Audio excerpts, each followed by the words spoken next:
가끔 틈날 때마다 이 채널에 재미난 사연을 듣고 있는데 너무 재밌어서 팬이 되어버렸습니다. 사실 저도 기절 초풍할 만한 사연 하나가 있었는데 여기에 이야기를 보내면 너무 재밌을 것 같아 틈틈이 글을 써서 보내드리게 되었어요. 그럼 저에게 일어난 경악스러운 사건을 함께 들어주세요. 저와 남편은 고등학교 때부터 사귄 사이였습니다. 그때는 정말 순수하게 플라토닉 사랑을 하고 지냈답니다. 좋은 대학을 가기 위해 같이 공부하고 서로를 응원하면서 도움이 되는 존재로 말이죠. 그렇게 저희는 둘 다 서울에 있는 4년제에 합격했고 같은 대학에 같은 과에 입학해서 사랑을 이어갈 수 있었네요. 이듬해 남자친구가 군대에 갔고 저는 고무신 역할을 톡톡히 했습니다. 매주 편지 보내는 것은 물론이고 과자와 간식거리를 자주 보내주었죠. 또 제 자랑 같지만 한 번도 다른 남자에게 눈길을 준 적도 없었답니다. 2년 동안 고무신으로 지내었고 남자친구가 제대를 하자 저희는 더욱더 가까워져서 서로에게 없어서는 안 될 존재가 되었습니다. 그래서 결혼을 결심하게 되었고 20대 중반이라는 나이에 빠른 결혼을 하게 되었습니다. 양가 부모님은 저희 사이를 고등학교 때부터 알고 계셨으니 결혼해서 아주 잘 살 거라 생각하시고 쉽게 허락을 해주셨습니다. 그래서 저는 직장 생활을, 남자친구는 군대를 다녀와서 생긴 공백 때문에 대학을 마저 다니며 신혼생활을 시작했습니다. 자기야, 이거 받아. 이번 달 용돈이야.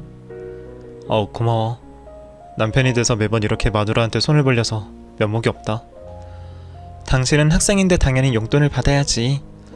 그리고 시어머니가 이렇게 큰 집을 마련해줘서 내가 편하게 지낼 수 있잖아. 그러니까 마땅히 용돈을 받아도 돼. 그렇게 생각해주면 나야 고맙지 뭐. 내 돈으로 마련한 게 아니긴 하지만 말이야. 대신 내가 2년 뒤에 졸업하면 좋은 데 취직해서 당신한테 받은 거 2배로 갚아줄게. 부부끼리 뭘 갚아. 그냥 기분 좋게 써. 그래도 2년 뒤에는 꼭 좋은 데 취직해야 돼? 당연하지. 내가 지금 공부를 얼마나 열심히 하고 있는데 당신처럼 대기업에 취직하고 말 거라고? 저는 회사 살림 그리고 남편이 공부하는 걸 도와주며 아내로서 최선을 다했답니다. 그 덕에 남편은 대학을 졸업하고 저보다 좋은 회사에 들어갔습니다. 연봉도 저보다 높게 받으며 사회생활을 시작하게 되었죠. 이에 시댁에서는 크게 잔치를 하자며 저와 남편을 불렀답니다. 제가 나이도 어리고 바쁘게 살아 음식은 거의 할 줄 몰라서 시어머니가 시키는 것만 눈치를 보며 해나갔습니다. 얘 혜경아, 너 칼질도 못하니? 네가 칼질하는 걸 보니까 꼭 유치원생이 소꿉놀이 하는 것 같구나. 어머님, 제가 많이 어설프죠? 연습해봤는데도 잘 안되더라고요. 그게 자랑이야? 너 내 아들한테 밥은 제대로 해먹이냐? 그게 반찬 가게에서 사다 먹거나 친정엄마가 가져다 주셔서 따로 요리는 안 해요. 내 아들은 평생 조미료를 쓰지 않은 음식들만 먹어왔는데 네가 내 아들 입맛을 싹 다 바꿔놨구나. 내가 잔소리는 안 할 테니 틈날 때마다 나한테 와서 요리를 배워라. 어머님, 저도 영식이랑 똑같이 일하는데 저만 밥을 해야 하나요? 그냥 그때그때 사 먹거나 시켜 먹어도 괜찮다고요. 요즘 배달 음식이 얼마나 잘 나오는데요. 뭐? 영식이? 넌 결혼한 지 2년이나 지났는데 아직도 남편 이름을 그렇게 막 부르는 거냐? 그리고 내 아들하고 똑같이 일하니까 밥을 안 해도 된다는 말을 하는 거야? 아무리 세상이 변했어도 아내가 주방에 들어가 밥을 하는 건 세상의 이치야. 게다가 내 아들 연봉이 훨씬 많으니까 그런 대접을 받아야 하는 게 당연한 거 아니냐? 시어머니는 대학생활 할 때는 저에게 한 번도 쓴소리를 하신 적이 없었어요. 제가 공부하도록 용돈에 등록금도 마련해줬으니 늘 고마워하셨죠. 그런데 남편이 취직을 했다니까 바로 태도를 바꿔서 잔소리를 이런 식으로 늘어놓으셨답니다. 게다가 기강을 잡으려고 큰소리까지 치시는데 정말 짜증나더라고요. 그래도 어쩌겠습니까? 다른 시어머니들도 이 정도는 한다고 하니 참고 하라는 대로 하기로 했죠. 그날 이후 시어머니는 때때로 연락해 저를 시댁으로 불렀고 남편이 좋아하는 음식들을 배우기 시작했습니다. 하나부터 10까지 가르치시며 당신의 아들이 굶거나 배달 음식 따위를 먹게 하면 혼낼 거라고 경고까지 했답니다. 이에 저는 한 귀로 흘려버리고 집에서 요리해서 밥을 차리기도 했지만 귀찮은 날은 그냥 배달시켜 먹거나 반찬 가게에서 사 먹었습니다. 덧붙여 말하면 시어머니가 가르쳐준 음식들은 죄다 사 먹는 음식들보다 못했답니다. 남편도 시어머니 음식을 거의 먹지 않았고요. 가끔 시어머니가 저희 집에 찾아와 냉장고를 보며 시키는 대로 하지 않고 사는 걸 확인하고 저에게 끝없이 잔소리를 하셨습니다. 이게 뭐야? 죄다 반찬 가게에서 사온 것들이잖아. 나한테 배운 건 왜 하나도 써먹질 않는 거니? 내 아들 입맛을 바꾸지 말라고 했잖아. 아, 어머님 레시피대로 그이한테 해줘봤는데 사먹는 게 더 맛있다고 해서요. 그래서 사먹고 지내기로 했어요. 뭐야? 네가 어떻게 요리를 했길래 맛이 없다는 소리가 나와? 영식이는 평생 내가 해준 음식이 이 세상에서 제일 맛있다고 그랬어. 어머님, 그이가 제가 한 거랑 어머님 해주신 거랑 맛이 똑같대요. 그리고 입맛에 안 맞았는데 아들이어서 그렇게 표현했답니다. 어머님 아들이 사먹는 게 좋다고 해서 그렇게 먹고 지낸다고요. 저는 돌려 말하지 않고 돌직구를 날렸습니다. 그러자 시어머니는 얼굴이 홍당무가 되어서 아무 말씀도 하지 않으셨답니다. 이윽고 집안 곳곳을 검사하러 다니며 자기가 해준 집을 왜 이렇게 관리하지 못하냐고 잔소리를 하시더군요. 어떻게든 제가 속이고 죄송하다는 말을 듣고 싶으셨나 봅니다. 어머님 죄송해요. 앞으로는 살림 제대로 하겠습니다. 그래, 똑바로 하란 말이야. 내가 이 집 마련하려고 돌아가신 네 시아버지의 재산을 탈탈 털었으니까. 네, 어머님 명심하겠습니다. 아, 그런데 너 왜 아이 소식은 아직 없는 거야? 네? 그이가 이제 취직했잖아요. 어느 정도 자리는 잡고 가져야 하지 않을까요? 그런가? 뭐 어쨌든 빠른 시일 내로 갖도록 해. 여자는 나이가 찰수록 애 갖는 게 어려워지니까. 네, 알겠습니다, 어머님. 저는 시어머니가 또 화를 낼까봐 고분고분하게 알겠다고 고개 숙이며 대답했습니다. 한편 사회생활을 시작한 남편은 매우 잘 해내갔어요. 사교성도 좋고 배려심이 많은 성격이라 상사들에게 예쁨받고 일도 열심히 하는 직원으로 지냈답니다. 그리고 저에게 받은 만큼 돌려주겠다며 월급을 받을 때마다 절반 이상씩 생활비로 주었습니다. 그리고 저희 부부는 긴 연애를 했음에도 매일 밤이 매우 뜨거웠답니다. 시어머니 말씀대로 임신을 하려고 더 많은 노력을 기울였죠.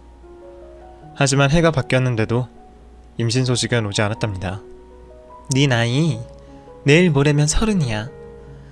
아이랑 부모의 나이차가 적을수록 좋다는 말을 못 들어봤니? 올해는 무조건 아이를 갖도록 해라. 내가 다른 집처럼 아들을 낳으라고 붙이는 것도 아닌데 왜 이렇게 임신을 못하는 건지 원. 죄송해요, 어머님. 그이랑 노력은 하고 있는데 잘 안되네요. 잠자리에는 문제가 없다는 거냐? 그럼 네 몸에 이상이 있는 거 아니야? 너 이러고 있지 말고 당장 병원 가서 검사부터 받아봐라. 네? 저 혼자요?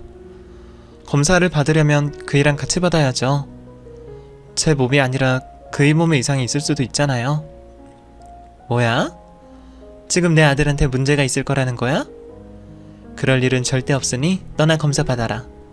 시어머니는 말끝마다 내 아들은 그럴 리가 없다며 저에게만 볼멘 소리를 하셨습니다. 그래서 어쩔 수 없이 저 혼자 산부인과로 가서 검사를 받게 되었습니다.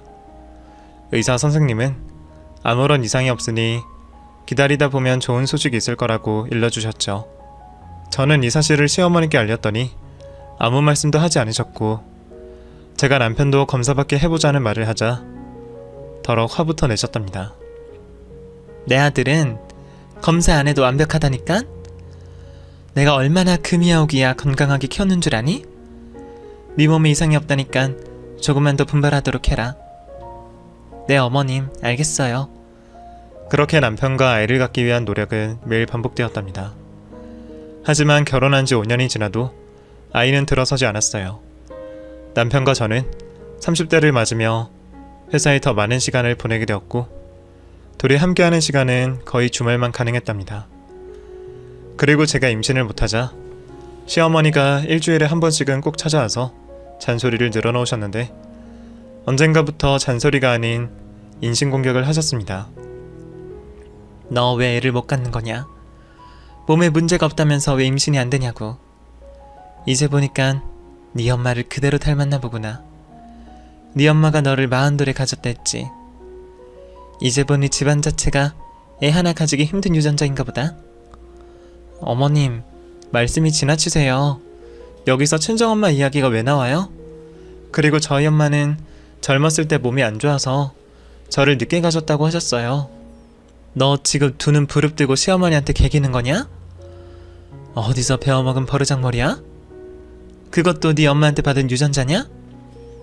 어머님, 제발 그만하세요. 그리고 앞으로는 제가 임신이 되든 안 되든 가만히 기다려주세요. 매주 찾아와서 저 괴롭히지 말아달라고요. 제가 어머님 때문에 스트레스를 얼마나 많이 받는지 아세요? 요즘은 머리도 빠지고 있다고요. 나 참 기가 막혀서. 세상에 얼마나 요지경이길래 며느리 따위가 시어머니한테 목에 핏대를 세우고 대들어? 대드는 게 아니라 제가 하는 말은 무조건 무시하시길래 저도 어머님이랑 똑같이 언성을 높이는 거예요. 저는 따박따박 말대꾸를 하며 시어머니에게 지지 않으려고 했습니다. 그러자 시어머니는 기분이 상한 채 돌아가셨습니다. 그리고 남편에게 전화해서 일렀는지 퇴근한 그이가 저를 보자마자 투덜거리며 말하더군요. 당신 오늘 엄마한테 대들었다며?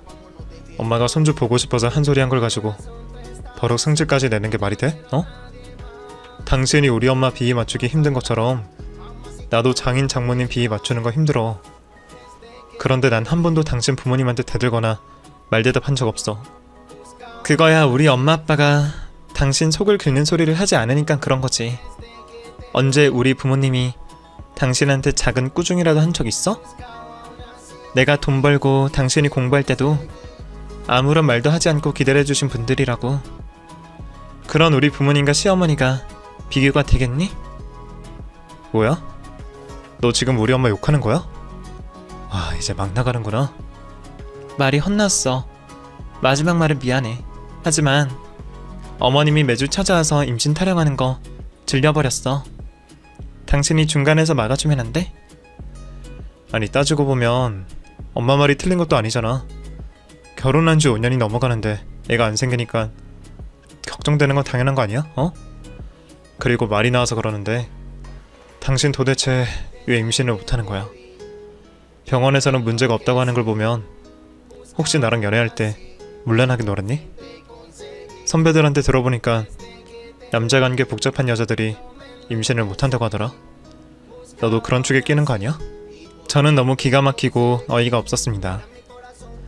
남편과 연애할 때 다른 남자를 만나기는커녕 말도 거의 섞지 않았는데 문란한 여자 취급을 받으니 부하가 치밀더라고요. 야, 무슨 말을 그따위로 해? 내가 어떤 여자인지 당신이 더 잘 알잖아. 난 당신이 군대에 있을 때도 다른 남자 한 번 만나본 적이 없다고. 그거야 네 주장이고 진실은 모르는 거지. 어이가 없다. 당신 줄곧 그렇게 상상해 온 거야? 그이는 더 이상 아무 말도 하지 않았고 저를 피해 작은 방으로 들어가 버렸습니다. 그날 이후 저와 남편은 서로에게 화가 나 있어 아는 체도 하지 않으며 어색한 시간을 보냈답니다. 그리고 시어머니도 저희 집에 찾아오시지 않았어요. 아무래도 제가 심하게 대들어서 그런 것 같았죠. 그래서 먼저 전화를 드려 지난날을 사과드렸는데 저와 할 말이 없다고 바로 끊어버리셨습니다.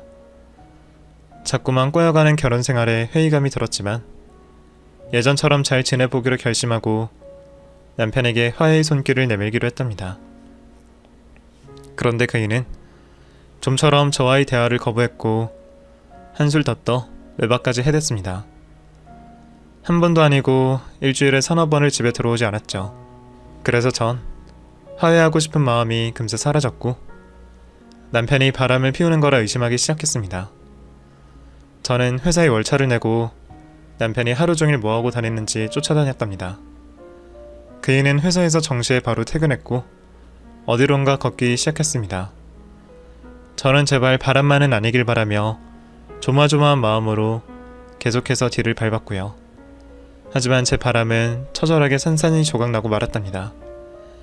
남편이 어느 모텔 앞에서 여자를 만나 팔짱을 끼고 들어가는 겁니다. 저는 화가 나고 흥분이 됐지만 이 광경을 눈으로만 보지 않고 핸드폰으로 동영상을 찍었습니다.